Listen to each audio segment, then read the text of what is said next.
No quadro Entrevista de hoje, a jornalista Luciana Sotelo conversa com Tarcísio de Andrade. Ele é o presidente do Centro dos Estudantes de Santos.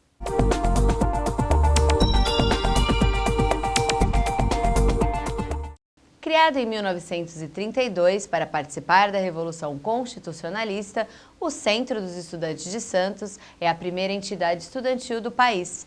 Eu converso agora com o presidente Tarcísio de Andrade. Em pauta, o momento político atual. Olá, Tarcísio. O Centro dos Estudantes ele foi criado no momento em que se lutava pela democracia no país. Você vê semelhança com os dias de hoje? Olá, tudo bem? Então, de grosso modo, a gente encontra uma semelhança sim, porque o SES, quando foi criado, lutava para que Getúlio Vargas ou fizesse uma nova Constituição, ou São Paulo ia pressionar para separar do restante do Brasil. Então, o estado de exceção em que Getúlio governava o país, há uma semelhança com essa tentativa de impeachment, que é criar de novo um estado de exceção à margem das normas constitucionais. Então, dentro desse quesito, há uma semelhança sim. Já que o impeachment ele é previsto na Constituição, por que se fala em golpe? É falado em golpe porque, apesar do impeachment ser previsto na Constituição, precisa que seja infringido o que ele determina. Ele fala que para ocorrer o impeachment é preciso que o governo, o presidente da República, cometa crime de responsabilidade. O que, no caso, não está acontecendo. É preciso um nexo de causalidade. Por exemplo, a gente pega um índio. Quando ele faz a dança da chuva, ele toca o tambor, a chuva cai. Ele acha que o nexo de causalidade da chuva foi o tambor.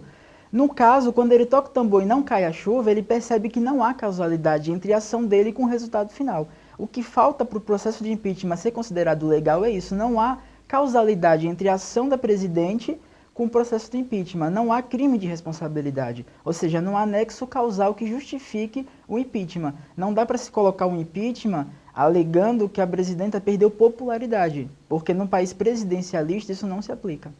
Caso o impeachment ocorra, quais seriam as consequências para a educação? Então, uma das previsões do plano do Michel Temer, A Ponte para o Futuro, é desvincular o orçamento obrigatório para saúde, educação, ou seja, ele pode investir bem menos do que está sendo investido hoje. E dentro do plano A Ponte para o Futuro que o Michel Temer prevê e propõe para o Brasil, ele fala de privatizações, cita privatização na educação, e isso diminui o acesso do estudante à escola pública, corte de programas sociais, isso vai atacar diretamente o ProUni, corte de bolsas do FIES. Então, o problema na educação é que não vai conseguir dar continuidade aos projetos, aos programas sociais, como o ProUni, o FIES, aumento de universidades públicas, e ainda vai haver um corte, uma diminuição nesse orçamento, desvinculando a obrigatoriedade. Então, o Congresso vai poder investir o valor que quiser na educação e pode ser em escola pública ou escola privada. Isso mexe totalmente na maneira como está o país hoje, né? Tirando o acesso total à educação, voltando aos tempos sombrios da década de 90, onde ninguém tinha acesso à universidade. Você acredita que o movimento dos estudantes é capaz de fazer a diferença na hora de decisões políticas? Então, o regime militar ele foi combatido por forças dos estudantes, dos sindicatos, do movimento artístico. Então, os estudantes ele têm grande influência nas lutas do país. Por exemplo, o próprio Centro dos Estudantes, que surge em 32 para participar da luta, e a gente vê um engajamento muito forte no que acontece no país com a luta dos estudantes. Então, está ligado totalmente. Os estudantes, como dizem que é o futuro da nação, têm total interferência e consegue, de fato, a exemplo dos caras pintadas, na época do Collor, junto com a sociedade, os estudantes organizados, promover, sim, mudanças radicais, né, em torno de melhoria no país, sim.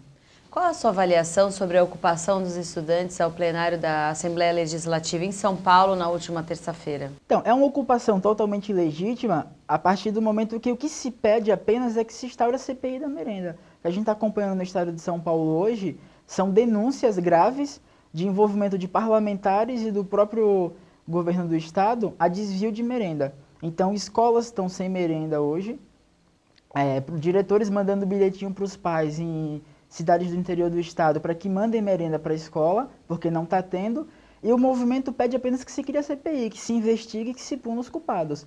Agora, por que não está acontecendo? Porque um dos maiores nomes que está sendo pautado na investigação do Fernando Capês, que hoje é o presidente da Câmara, da Assembleia Legislativa, a exemplo do Eduardo Cunha, que até então era presidente da Câmara de Deputados Federais e que manobra a próprio gosto as instaurações ou não daquilo que lhe convém. Então, esse movimento é para pressionar os deputados a assinarem. Até então, faltam 7 assinaturas para que passe a CPI da merenda. Então, é para pressionar com que eles assinem, que se investiguem, encontrem-se os culpados e que sejam punidos. Então, é um movimento totalmente legítimo, de uma educação melhor, de mais acesso, de combate à corrupção, totalmente legítimo. Para a gente encerrar, Tarcísio, eu gostaria que você falasse qual a sua avaliação geral do que está acontecendo no país. Olha, é um momento delicado, né? Um momento delicado a partir do ponto de vista de que nada do que seja dito em defesa da presidente vai conseguir sensibilizar os deputados que já estão convencidos, não que ela cometeu crime, mas de que ela deve ser afastada para benefício próprio deles, né? Como a gente vê deputados denunciados na Lava Jato votando pela saída da Dilma, a gente vê falas da Polícia Federal de que vão acabar a Operação Lava Jato em dezembro. Então, é uma questão de sobrevivência dos deputados corruptos. E olhando o cenário internacional, a gente tem, por exemplo, falas da Organização Latino-Americana, falas do Mercosul, de que de fato é um processo de rompimento com as ordens jurídicas, que é um golpe sim. A gente tem posicionamentos do Vaticano de que é um golpe. O Prêmio Nobel da Paz se manifestou de que está ocorrendo um golpe no Brasil. Toda a comunidade internacional está se manifestando em torno de um golpe que está acontecendo no Brasil. Então isso pode gerar, caso ele venha a ocorrer, implicações sérias para o Brasil, como embargos econômicos. A China e a Rússia já se declinam para o lado de que podem gerar embargos econômicos no Brasil. O Mercosul também analisa a possibilidade de afastar o Brasil do Mercosul. Isso implica diretamente porque nós somos um dos maiores exportadores do Mercosul. Então a gente vai ter uma dificuldade.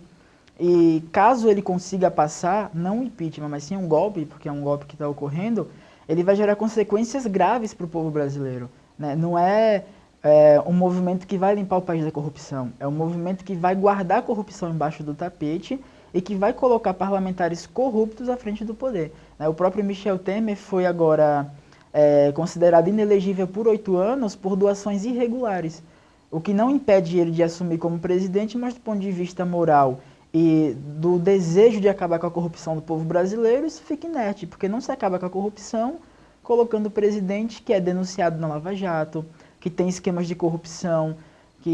Então, assim, o futuro, caso eles consigam passar o golpe, vai ser um futuro demasiadamente ruim e prejudicial para o Brasil. Obrigada pela entrevista, pelas suas explicações e vamos esperar um futuro melhor. Eu que agradeço ao canal Aquaviário e que a gente consiga um futuro melhor e sem o golpe, né?